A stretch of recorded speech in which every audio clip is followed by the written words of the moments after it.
Assalamualaikum warahmatullahi wabarakatuh. Shalom, Om Swastiastu, Namo Buddhaya, salam kebajikan.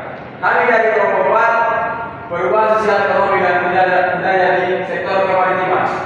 Kami akan memperkenalkan diri kami masing-masing. Perkenalkan, nama saya Syarul Stumean, MTM 2410-138. Saya alias Putih Namaraja, NPM 2410-132. Saya Bagas Setiawan, MPM 2410-116. Saya Yuliantina Ampun, NPM 2410-127.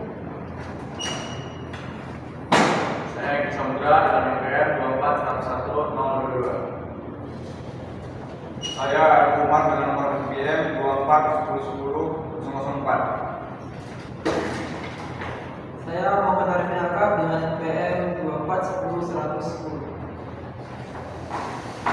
Baik, kami akan membacakan hasil presentasi kami. Yang pertama akan dibacakan oleh Saudara Elias. Baik, saya di sini akan membahas tentang latar belakang dari perubahan ekonomi sosial budaya di sektor kemaritiman, khususnya yang ada di Kepulauan Riau. Poin yang pertama itu ada Kepri adalah strategis di jalur pelayaran internasional. Kepri berada di posisi strategis karena dalam jalur perdagangan dunia seperti Selat Malaka. Ini menjadikan Kepri sebagai wilayah penting dalam arus barang dan jasa internasional. Kemudian poin yang kedua, potensi besar sektor maritim. Ada perikanan, pelabuhan, logistik, dan pariwisata. Poin yang pertama itu ada perikanan. Itu adalah sumber mata pencaharian utama masyarakat khususnya yang ada di pesisir. Yang kedua, pelabuhan dan logistik berperan penting dalam ekspor dan impor. Pariwisata bahari seperti wisata pantai dan pulau menjadi daya tarik ekonomi baru. Kemudian ada poin yang ketiga, itu perubahan sosial ekonomi budaya akibat pembangunan. Pembangunan infrastruktur dan masuknya investasi menyebabkan perubahan pola kerja dari tradisional ke industri, kemudian perubahan gaya hidup masyarakat pesisir, kemudian pergeseran nilai dan norma budaya lokal. Kemudian poin yang terakhir adalah tantangan lokal melawan modernisasi. Kemajuan membawa peluang, namun juga ada tantangan. Ialah masyarakat lokal harus beradaptasi tanpa kehilangan identitas budaya. Kemudian modernisasi kadang menekan kearifan lokal seperti tradisi nelayan atau adat pesisir. Kemudian materi ini akan dilanjutkan oleh Bagas. Saya akan membacakan beberapa masalah. Satu, bagaimana perubahan ekonomi sektor kemaritiman. Penjelasan pertanyaan ini bertujuan untuk mengkaji bagaimana perkembangan atau pergeseran ekonomi dalam sektor kemaritiman, seperti perikanan, pelabuhan, logistik, laut, dan pariwisata bahari.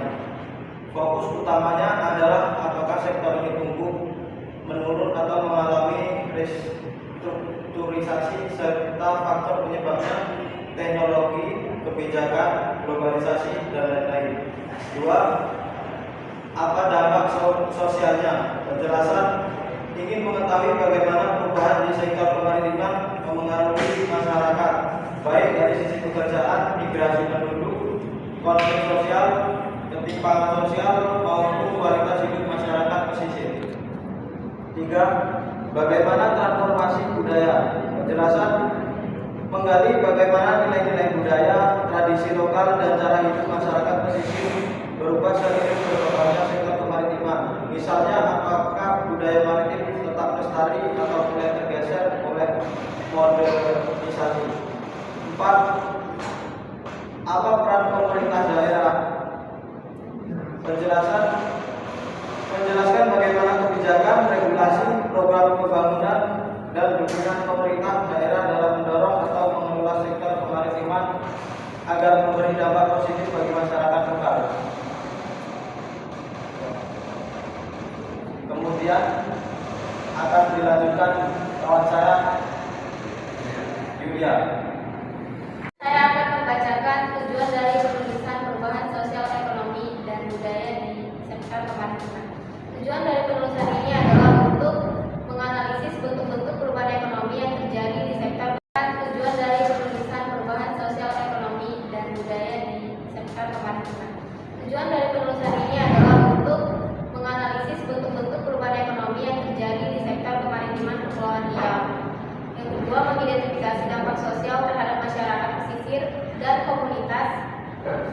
ada akibat transformasi sektor maritim. Yang ketiga, menjelaskan perubahan budaya lokal yang muncul sebagai respons terhadap perkembangan ekonomi maritim dan modernisasi. Yang keempat, mengkaji peran pemerintah daerah dalam mengelola perubahan ekonomi, sosial, dan budaya di sektor kemaritiman secara inklusif dan berkelanjutan. Dan yang kelima, memberikan gambaran kritis mengenai tantangan dan peluang pembangunan maritim di wilayah kepulauan Indonesia. Berikutnya akan dibacakan oleh rekan saya. Saya akan menjelaskan perubahan ekonomi. 1. Wisata. Ekonomi daerah mulai fokus ke sektor kelautan dan pariwisata sebagai sumber pendapatan utama. 2. Meningkatkan dari pelabuh jangkar. Pendapatan asli daerah naik signifikan berkat aktivitas kapal yang berlabuh dan membayar retribusi. 3. Aktivitas baru perkembangan transportasi. Muncul kegiatan ekonomi baru seperti distribusi barang laut dan jasa transportasi antar pulau. 4. Masalah kesenjangan akses modal dan teknologi. Tidak semua pelaku usaha bisa ikut berkembang karena terbatasnya modal dan teknologi yang dimiliki. Selanjutnya saya akan menyampaikan tentang perubahan sosial. Yang pertama, ada suku laut beralih ke kehidupan menetap. Dahulu hidup berpindah-pindah di laut, kini mulai tinggal menetap di darat. Terus yang kedua, akses ke fasilitas lebih baik, tapi ada tantangan identitas. Mereka lebih mudah mengakses pendidikan, kesehatan, dan layanan lainnya, tapi mengalami kesulitan dalam mempertahankan identitas budaya. Yang ketiga, ada mobilitas sosial meningkat.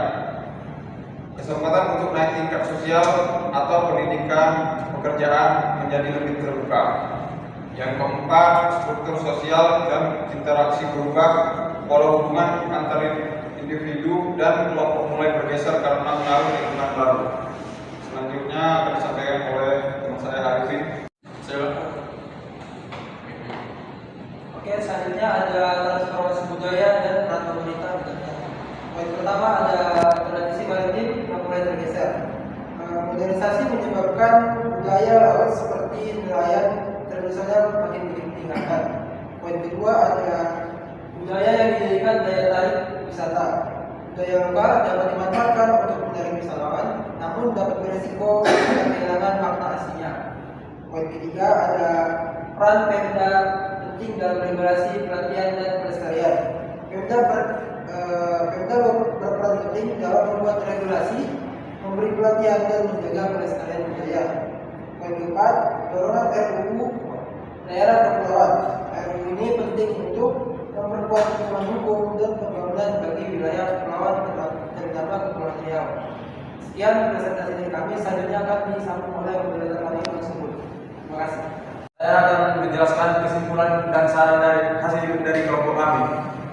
Yang pertama, perubahan menyeluruh di sektor kemaritiman. Perubahan menyeluruh di sektor kemaritiman ini berarti bahwa transformasi yang terjadi tidak hanya bersifat fisik atau seperti berpindahnya suku laut kehidupan menetap, tapi juga menyangkut aspek sosial, budaya, ekonomi, dan pola hidup. Yang kedua, butuh pengelolaan adil dan berkelanjutan.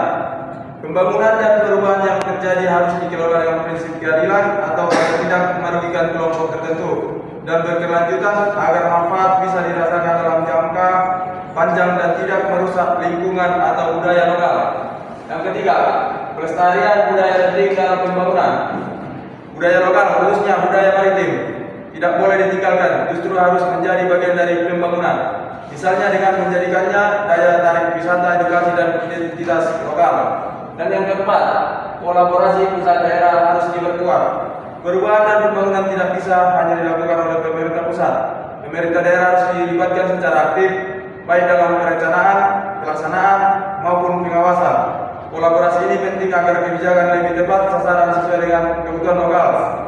Sekian dari hasil kelompok kami.